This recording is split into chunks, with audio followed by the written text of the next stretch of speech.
Welcome to this episode of the Yoga Therapy Hour. Tonight, our guest is Kate Holcombe from the Healing Yoga Foundation and Commonweal in San Francisco. Kate was a personal student of TKV Desikachar for many, many decades and always considered a daughter to him. I'll let you hear the story of how she met him in her imperfect state and how he impacted her life. And then we also talk about the different stages of life and how our practice evolves and changes depending on all the things that are happening, from illness to taking care of our parents, to taking care of our children, to unexpected, to the planned things that we choose for ourselves. This episode is all about being with your yoga in an imperfect state and using the tools of yoga to help guide you through your life. And I think you're really going to enjoy it. So I welcome you to our visit with Kate Holcombe, and let's go do it. Welcome to the Yoga Therapy Hour and Beyond. Thank you for listening to the podcast. If you'd like to be involved in the Optimal State community, we have a weekly yoga therapy clinic. We have a mobile app called The Optimal State and many other ways you can get involved with our Optimal State community. Come to www.theoptimalstate.com and find out ways that you can get involved with us. Thank you for listening, and we welcome you to this episode.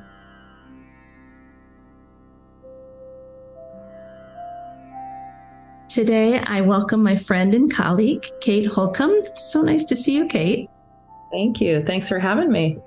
So, Kate, we really don't have a big plan for today, except that I think we're both interested in the idea of what does it mean to kind of live our yoga, especially with respect to family and stages of life and how living our yoga might change at different stages of life.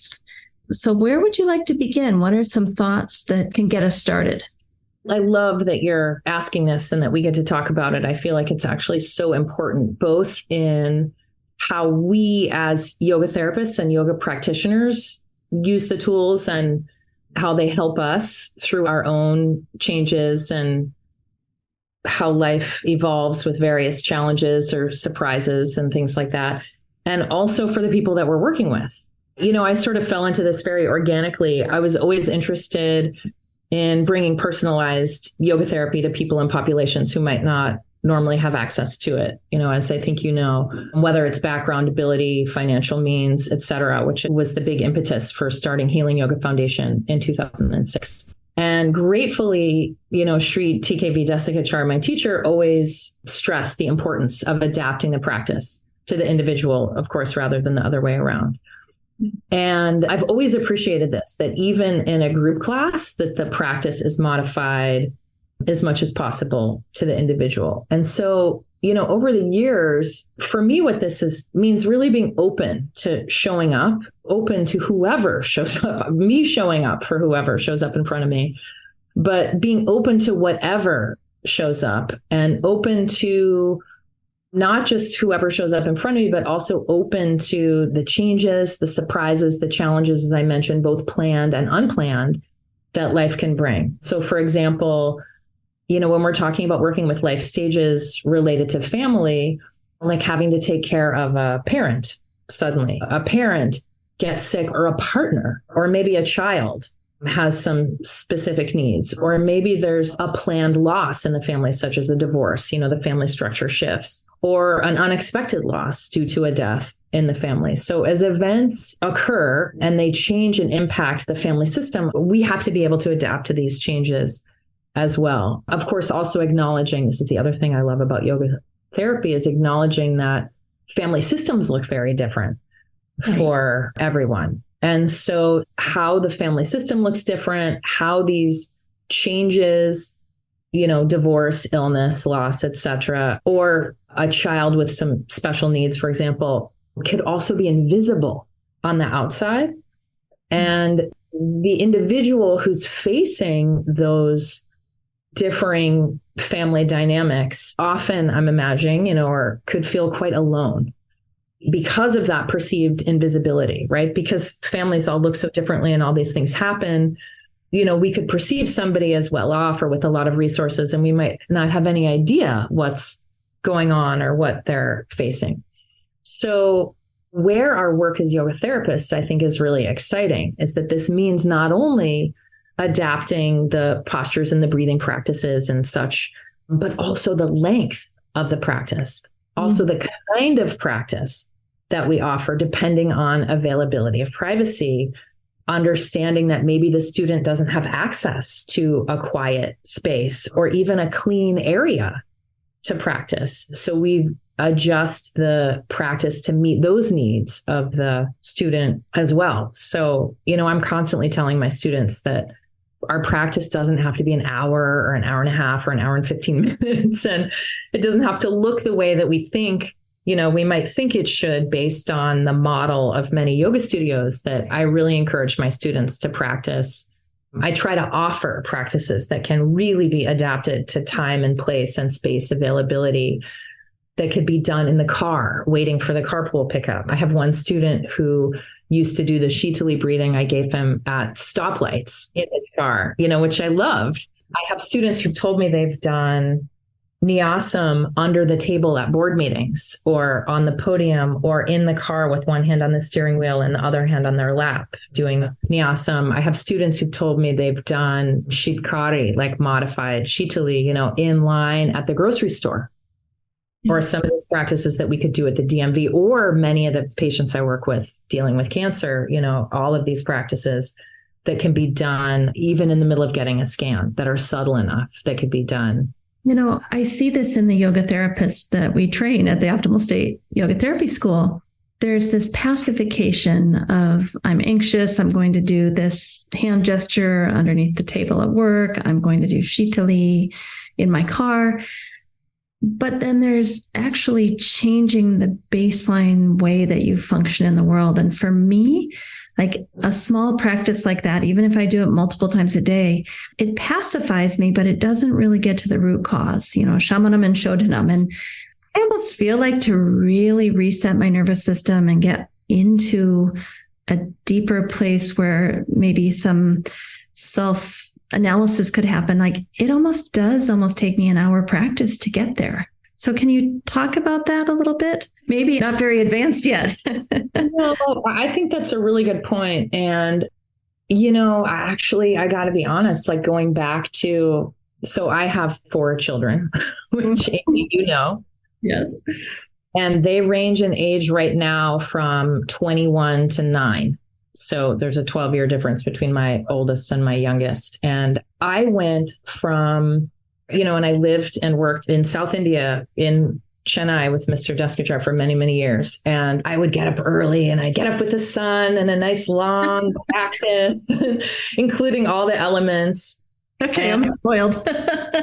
and when I had my first child, I remember sitting in the sitz bath, like in the tub, in this like Pyrex dish of herbs after tearing and giving birth. And I remember doing pranayama. That was the only space that I really could do it, when I was sitting in this sort of sitz bath doing my pranayama practice there. And I remember trying to do some things nursing also. And it was a great initiation for me because I remember, and I'm going to call out a good longtime old friend of mine and colleague, Brian Dorfman. He and his wife, Trish O'Reilly, were good friends of mine, and we were in close touch back in the day. And Brian called me up soon after my first son was born, and he said, "Kate, how's your yoga practice going?" And I said, "Oh, Brian, it's terrible. It's like in the pits. I hardly have any time to do, I can't do this, and I'm exhausted, and I don't do any asana and this and that and blah, blah." And he said, Kate, I didn't say, how's your asana practice going? I didn't even say, how's your pranayama practice going? I asked how your yoga practice is going. And I share that story with my students that, that was such an important lesson for me to remember, that I think of it as like all those 5 minutes here and 5 minutes there. And at the stoplight, I had to get really creative doing my practice once my kids were born. Sometimes I would do it in their bedroom because they wanted me there when they were going to sleep. And that was the only time I could do it. So I would say, okay, I'm right here in your room. And I would do my asana. And I felt like it was actually really helpful because they're breathing. I would do the slow breathing and then they would match my breathing. And whatever it was that I was able to do, I felt like it was just adding sort of money to my yoga account and little bit by bit. And I think that there's a lot of value in that. I hear you with the Shodanam and getting at that deep level. But for me, I have to say that one of the things I repeatedly tell my students is that, so here's the thing, right? Even the best practice in the world, the most efficiently designed, like, quote, perfect practice, if there is such a thing, it's not going to serve us if we're not actually doing it, if we don't have the time to do it. Yeah. Or if we're constantly being interrupted. And so for me, I found that the real value was in being nimble. And I would tell my students, like, sometimes I said, just do something. So even if you just take your practice and you just sort of blindly pick one and go, okay, I'm going to do this one thing today. I mean, in my experience, over 30 years now of practice and almost 22 years of which I've had children for, that's been invaluable. And because usually what happens is I pick that one favorite thing that I want to do, or I feel like I have time to do. And that usually feels so good that then I'm like, I'll do this also. And maybe I'll do this. And then instead of a 3-minute practice, it turns out to be about 20. And then when I really have time, then it's an hour or an hour and 20. But I don't know. I feel like the adaptability for me was the name of the game. And that deep Shodanam part, I feel like has shown up for me over time, not in the amount of time I spend on the practice every day, but just in the consistency of the practice, even if it's a little bit every day. 2 minutes, 5 minutes, 10 minutes, 20 minutes, back to 2 minutes, whatever it is. It's been a huge support for me. And I try to encourage that in my students also. I'm reminded of us being at Gray Bear for one of the yoga therapy modules. And I know you were there. I'm not sure if you were there the same time Sir was there, Sir Desikachar, but do you remember him going in the broom closet for 5 minutes at a time? Like literally, he'd walk to the back of the room, open a literal broom closet that was like 3 feet by 3 feet.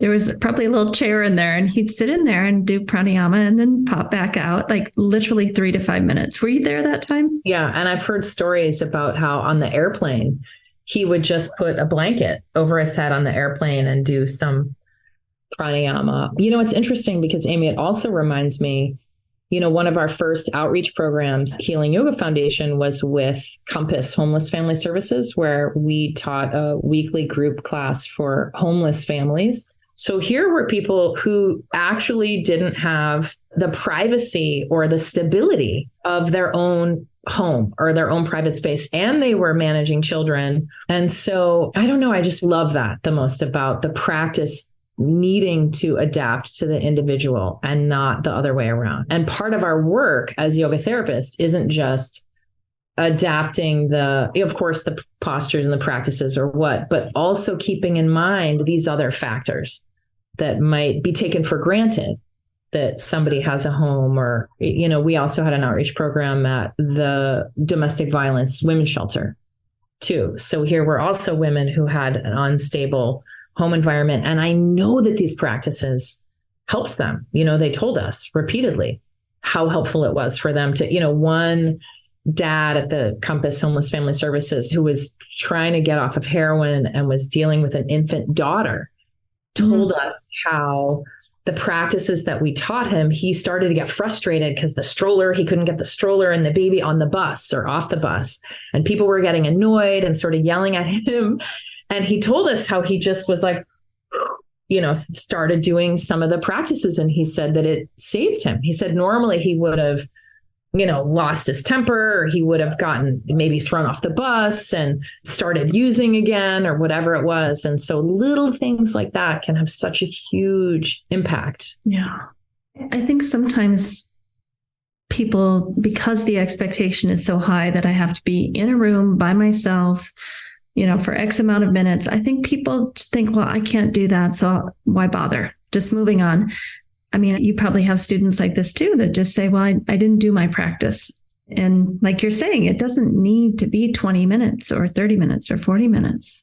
In 2015, I was diagnosed with an aggressive breast cancer, and it was a very brutal treatment. It was actually a couple years of intensive treatment, and I had lots of side effects, as you can imagine. And my yoga practice completely changed. So I couldn't do the physical postures that I was used to doing. I was very sick. I was having spontaneous nosebleeds. It made pranayama very difficult, and that was when I really came to appreciate the value of a short. And I, maybe at some point later, if we have time, I can tell you about the practice that I just started doing for myself, but it helped me so much. And I loved it. I want to hear it. I tell people this and they can hardly believe me because it feels like nothing. And it was so powerful and effective for me. So just imagine I was so sick and just in the midst of such intense treatment. And all I could manage to do was I would sit on the edge of my bed every night and I would place one palm on my heart and I placed the other palm on my head, sort of here. And I would close my eyes and I would just say to myself really quietly, I would just say, just rest in your heart. Just rest in your heart. I don't even know if you can hear me. I'm saying it so softly. I just reminded myself to rest. I would just say, rest in your heart. And I repeated it maybe 3 times, really, really softly, just like this with my eyes closed. And I would do a few breaths and that's all I could manage. It probably took 45 seconds. And it became a lifeline for me in so many different ways. And if you looked at me from the outside, you would say, oh, that's not a practice. That's nothing. But it was invaluable. And I also have to say, I have to give a shout out to, my favorite yoga therapy strategy is Yoga Sutra. And so I also incorporate with every student. We might not think of Yoga Sutra as being one of the many tools of yoga therapy, but I find it invaluable. Like every student I work with, I'm introducing a concept, a strategy, a tool. So on top of and that's really, I think, what helps people get to the Shodhana, in my opinion, that deeper level is actually working constantly, running through the sutras. I remember in 1991, when I first went to India and I was first studying with Mr. Desikachar, and Mary Louise Skelton was there, who first introduced me to him. I asked her how long she spends practicing yoga every day, like how long her practice was. And she said, I like to believe that I'm practicing yoga all day, every day.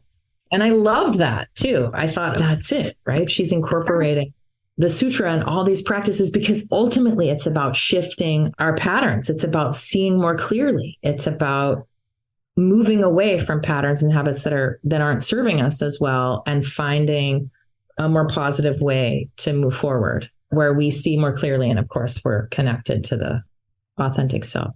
So let's go there for a few minutes, because I'm not sure how we know that, say we're studying the Yoga Sutra or teacher gives us Yoga Sutra 131 or something to think about. How do we know we're not fooling ourselves? I see it all over the place, and I may be doing it too, where we really think we've figured it out, we have clarity, we're making progress towards being a healthier, happier version of ourselves, and we're really not. Do you see this in the yoga world? Not for us to be judging if somebody is or isn't, but there's a lot of dysfunction happening. That's a fair point. Honestly, I would say my students probably hear me say the most that what I thought you were going to ask is how we know for ourselves if we're seeing clearly. Yeah, that is the question, I think. And of course, I think, having a reliable mirror is invaluable. And that reliable mirror, if you're lucky enough to have a good teacher as your reliable mirror, I don't think that's the only reliable mirror in our lives. I think that a good friend, a partner, a trusted colleague, a therapist, anyone who's a reliable mirror for us that can help us in our own self-discovery process. That is a big part of the work required of a yoga practice. It's a self-discovery process, and we have to do that rigorous self-examination. So we don't always know. And I think that if we keep that humility that we don't always know. And of course, I always go back to Anushasanam, the third word in the first chapter of Yoga Sutra, in the very first sutra, is Anushasanam, which means ongoing, as you know, ongoing, experiential. We have to do it, practice. So, I love that because it reminds me that I also don't have to get it right every time. I'm not expected to be perfect. This is a process. I'm doing the best I can in this moment, understanding that I'm going to make mistakes. I'm not going to get it right every time. I'm trying to see clearly. And I'm not going to let myself off the hook. I also always tell my students, it's this wonderful process of holding ourselves accountable. We have to do the work. We have to hold ourselves accountable. And we also have to be gentle with ourselves and remember that it is a process and we're not going to get it right every time. And when we do fall on our faces or we make a mistake, there's an opportunity there. And believe me, many times through gritted teeth, have I reminded myself, opportunity, it's there. So I don't know, that helps for me. I don't know if that helps. But I guess the other thing I would say about that is that I also try to remind my students that ultimately the work is about keeping our own backyards clean.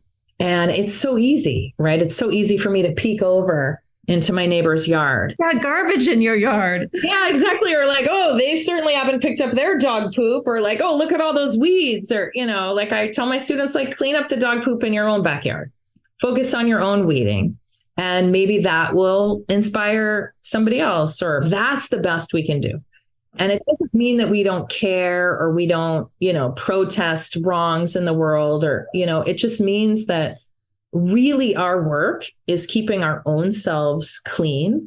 And that's really hard. It's actually really hard.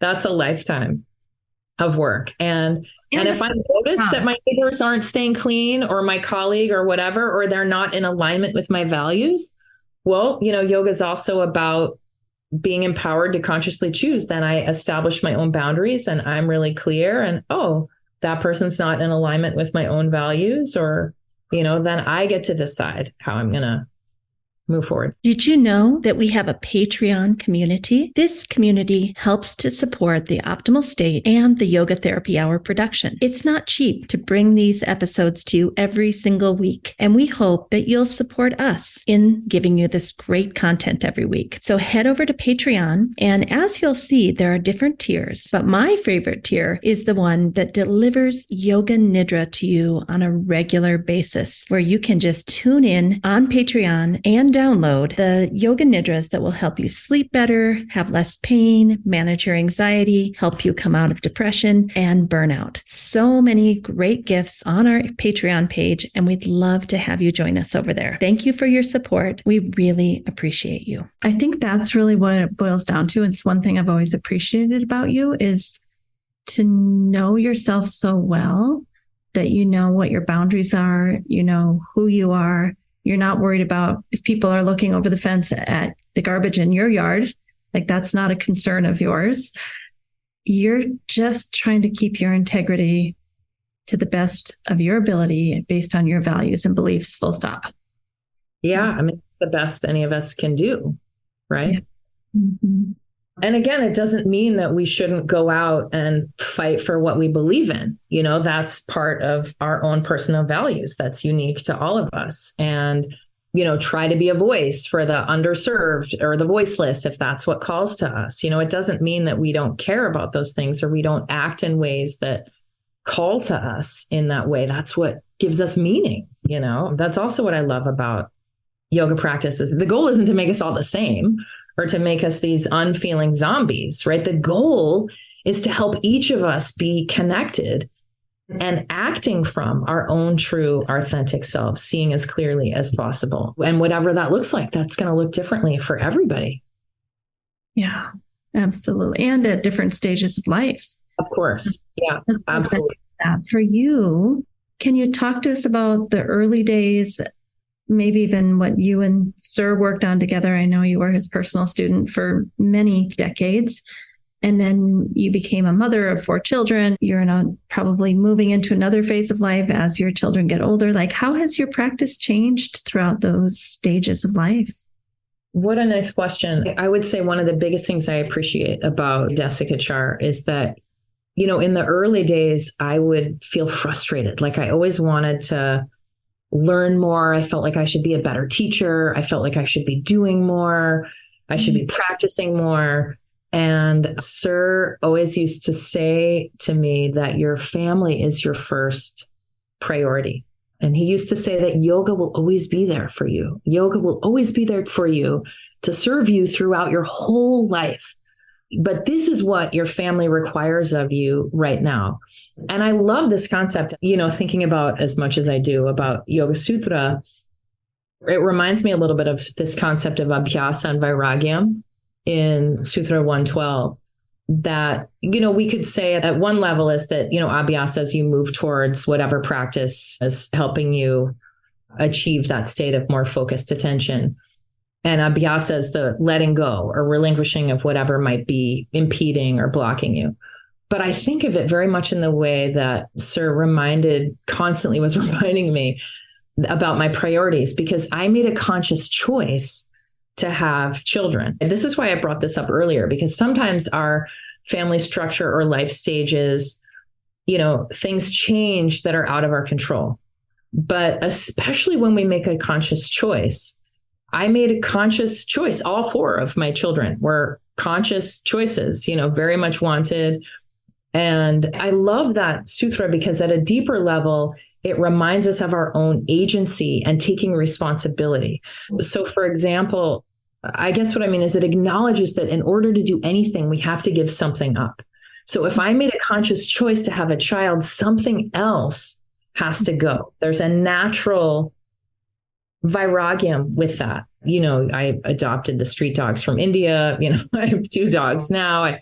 Same thing with if I make a conscious choice to take care of an animal or another living thing, then I have a responsibility to that. And then other things go. So instead of saying like, Amy, I really want to go camping with you, but I have to go pick up my kid or I have to take care of my dog, which we do sometimes, do you hear people talk like that?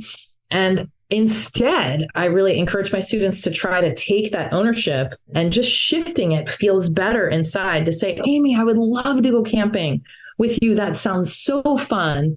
And maybe we could find another time because, of course, I also have my beautiful dogs, or my child has their school play that weekend and I'm really excited about seeing that. Or, I have my responsibility to walk my dog. So it just feels different. It's the same, right? But it feels different when I can say, oh, I consciously chose this responsibility, so something else has to fall. Instead of this, I have to do this, I have to do that, which then feels like I'm being dragged around and I've lost my own agency, my own power. Mm. So you were saying in the early days, it sounded like you wanted to do more. And Sir was like, look, your yoga is your family. This is the choice you've made in a positive way. And how did your practice change? And you're just, not on the mat specifically, but once you had 4 children. So, as I said, really being flexible with practice. I remember Menika actually telling me that she used to do her asana and pranayama practice in the hall of the house, while the kids were getting ready in the morning. And I very much did that. I would do it maybe more in the afternoons when they would come home from school and I wanted to be there with them. So I would do it on the living room floor. I remember my kids sort of crawling under me when I was in Dvipattapitam, or, loving to crawl under when I was in downward dog, or, for example, any of those. Then, like I said, I used to do it sometimes at night when they went to bed. I definitely fell into a pattern of doing my practice more and more late in the evening, as time went on after they went to bed. This is also a misconception. People think, oh, you have to wake up and do your practice first thing in the morning. And for many, many years, actually now, even still, I'm in that habit because I take care of my dogs first thing in the morning. So I still do my practice in the evening before I go to bed. And I used to do quite a vigorous asana practice and then pranayama late at night. I'm more of a night owl anyway, but I'd say 11:30, midnight.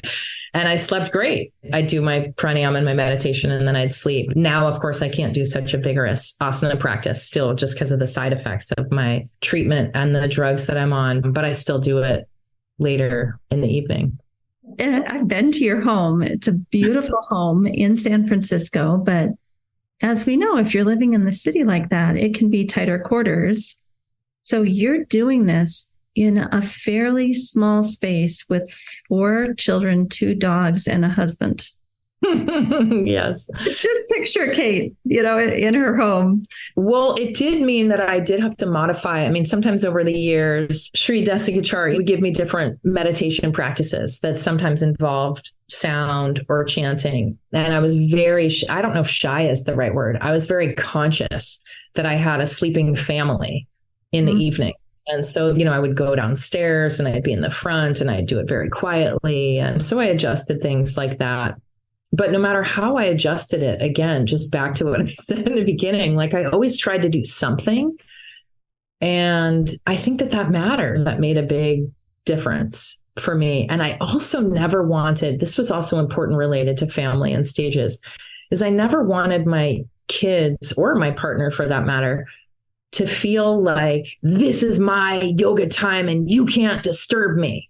And I get it. Like there's the importance of establishing boundaries and doing things for myself and all that. But it was important to me that I didn't want them to ever feel resentful of my yoga practice or associate it with sort of like barking at, you know what I mean? Me barking at them. I'm trying to be at peace over here.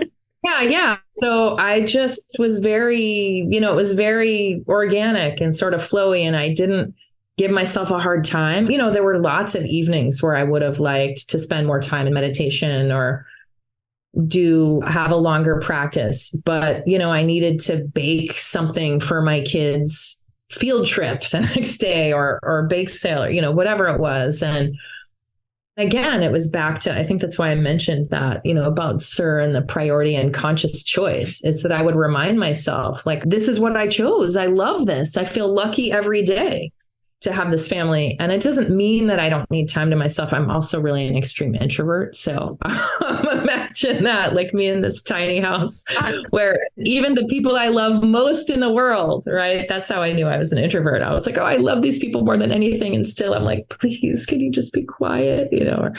But it's the ways that we can find it. And I would say the other thing, Amy, that I had to do to adapt, not just in my own personal practice related to family and life changes, was my work schedule. When we started Healing Yoga Foundation, we were doing teacher trainings. I was teaching, I still do, at Commonweal at their cancer help program. I was teaching 6 residential retreats a year.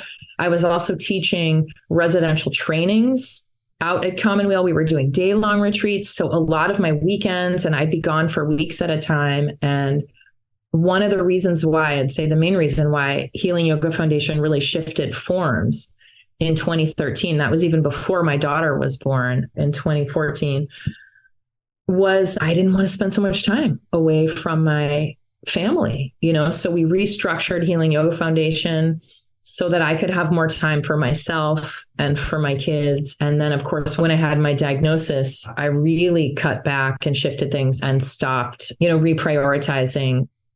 A nurse said to me at the beginning of my diagnosis, she said, just for as long as you can, try not to do anything that you don't really want to do. And of course, we have to work and we have responsibilities.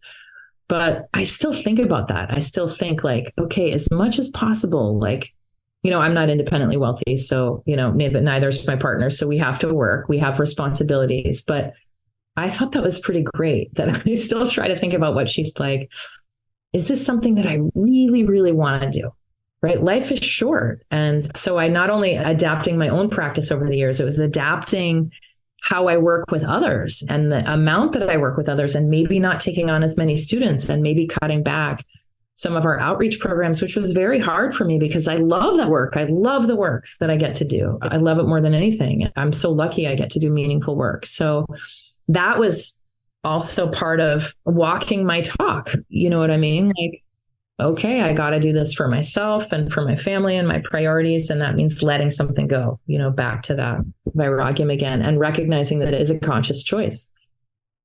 Absolutely. I can really resonate with that. And I think that is one thing, having a diagnosis like that makes you realize, like, why am I doing things that are frustrating or not meaningful, or just I'm not having fun with it anymore? I quickly cut all of that out, and I'm glad. All right. So one more question, and then we'll wrap it up and see how we can connect with you. But can you tell us a little bit about the impact that Sir had on your life? Because I think you're one of the few students that really studied with him as a private student for real. I think a lot of people claim that, but to actually be his private student for so many years, can you tell us what that means to you to have him as your teacher? What a beautiful question, Amy. Wow. Thank you so much for asking that. First of all, I do feel lucky every single day. It was quite an accident, and actually a literal accident. As you know, I was in India on the study group and I was hit by a motorcycle, and Mary Louise Skelton brought me to see him, which was really what started that more personal relationship. And then when Mary Lou died, very soon after that, she died of breast cancer. And I was with her in those final weeks, her last few weeks as she was in her dying process. And very interestingly, actually, two things happened there. Is one that really changed my life, those last few weeks of Mary Lou's death. I got to see firsthand the incredible power of the tools of yoga, because here she was in the dying process. She had a lot more she wanted to live for, and she was definitely in a lot of pain, and she clearly wasn't suffering. And so that's where I really saw the power of yoga's healing potential, and that healing, of course, looks different for everyone and isn't necessarily about curing. But also in those final weeks, every single day, she kept saying to me, you can trust Mr. Desikachar. He will never harm you. He will never be inappropriate. And I think that she was worried that, she wanted me to know, to be able to trust him. She knew enough about my background and childhood and all that. And she wanted to make sure that I wouldn't run away sort of, or not sticking with it. I was sort of shy. And I can honestly say the main thing that I tell people when I talk about my relationship with Mr. Desikachar, and this is true, is that every single thing that's good in my life, every single thing that I have right now is because of him. And I don't know if you remember this, Amy, but when I met him, when I first started studying with him, I was still an active alcoholic. Did you remember that? Or did you know that? I thought you were going to say something different about, I think you maybe thought you didn't want children, or maybe. That's true too. 100% true. Isn't that the irony? So I'm glad you remembered that too. But first of all, I was an active alcoholic when I met him. And the first year, 1991, I didn't get sober until I met him in August. I started studying with him in August of 91. I didn't get sober until October of 92. Mm-hmm. So over a year, and I was with him in India for that first 6 months. And if he had said to me, Kate, I know that you're drinking every day and I can't teach you yoga unless you stop drinking. I mean, I probably wouldn't be alive today. I certainly wouldn't be involved in yoga in any way at all, or any meaningful way. I would have said, see you later, bud. I was still an addict then. And he used to say, you have to add something positive before the student's able to let go, of something. And that was very true for me. So first of all, he was a big part of how I was able to get sober. Mm-hmm. And, he modeled for me over the years of living in India for so long and studying with him every day and being really taken in as a part of his family as I was able to see how he and Menika really just took me in. And also, you've heard him say too, he referred to me as his daughter. And there was that level of it too, where I got to see this healthy family modeled. And so thank God, I know because of him, I was able to find a wonderful partner for myself. Mm-hmm. And then I was very reluctant to have children, as you remember. Isn't that hilarious that I have 4? I was afraid actually to have children because I didn't know how to be a parent. I didn't think I would be good at it. And he supported me through all of it. I mean, every single positive, good thing in my life, I can trace back to him and his support. And yeah, there's some other things I can say too. Just the level of his connection. And, I never wanted to bother him. As you know, I was in India for many years. And then when I came back to the States, we communicated by fax. Remember that. and actually I have this beautiful, I was looking at them recently a few months ago. I have this beautiful file of just stacks of faxes back and forth to each other. It's so touching. And often what would happen is if, something happened and there were some health things with my children or, pregnancies and this and that. And, as anybody does, some difficulties over the years. And I never wanted to bother him. And so I was always reluctant to call him or fax. And then I would be sort of agitated or upset or worried about this thing in my life for a couple of days. And then all of a sudden, like a fax would come through.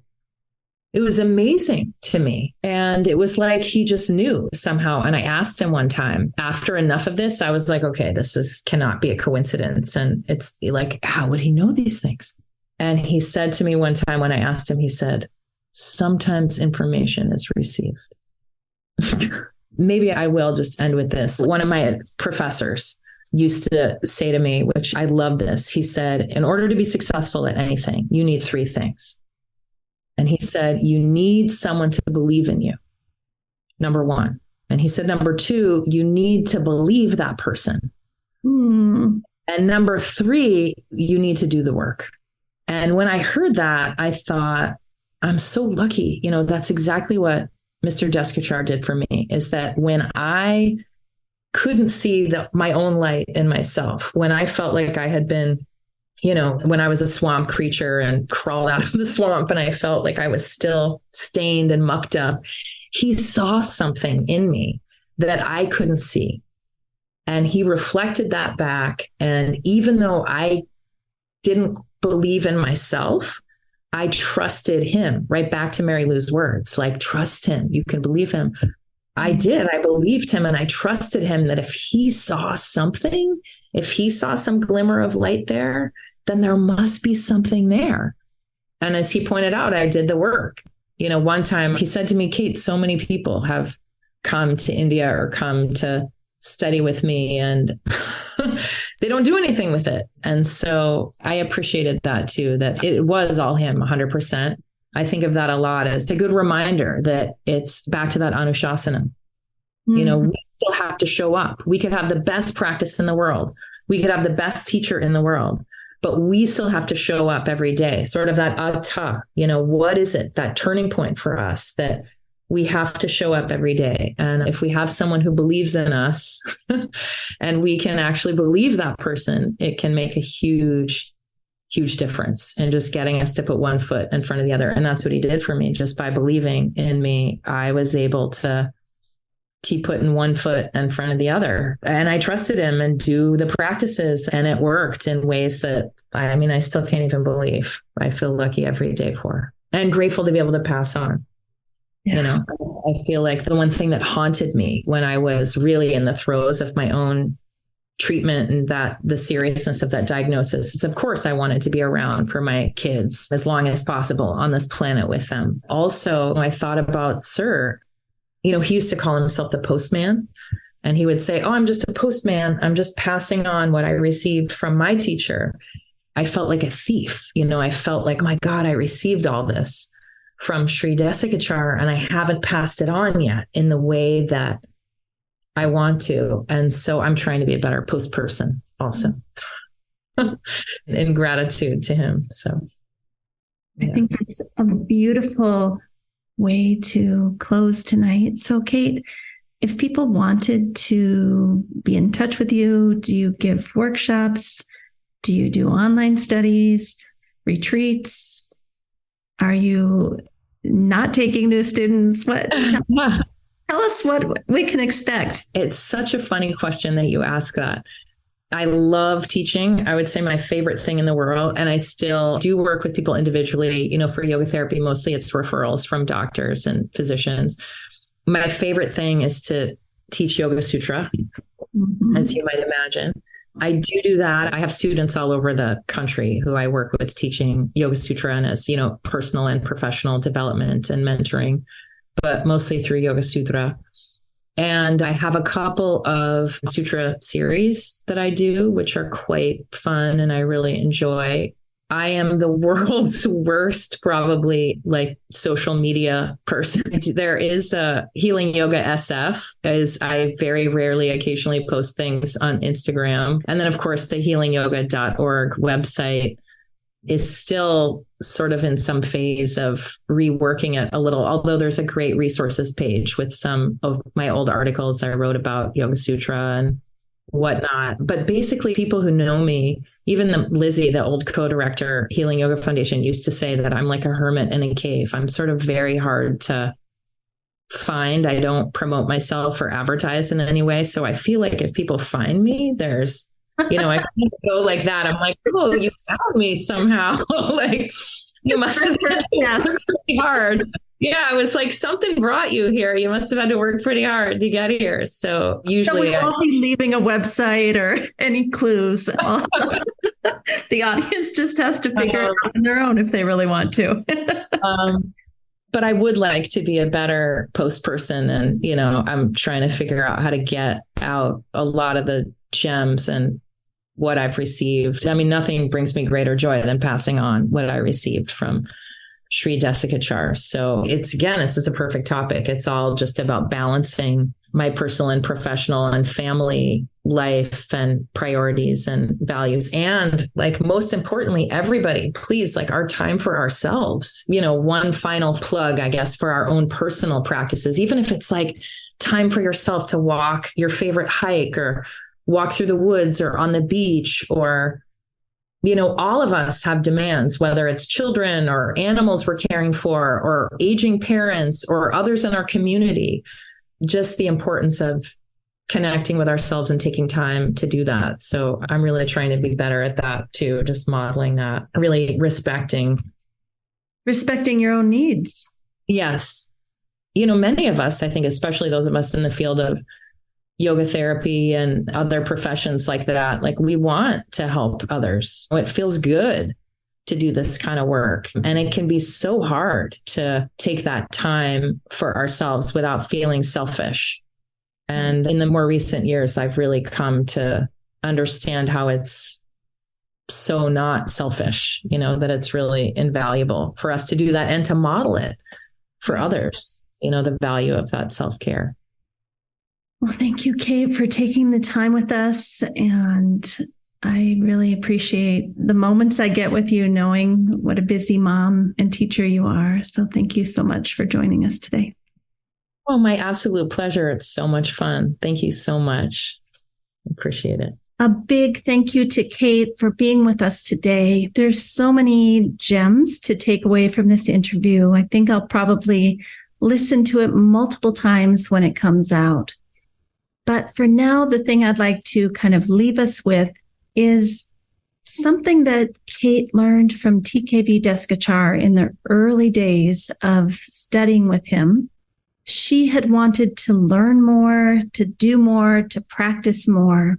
And basically what he asked her to do is just to be present in this moment, attend to your family, live your yoga, and not worry so much about information gathering and collecting and climbing your way up the ladder and trying to be more and trying to be higher and trying to be the best student or the best teacher.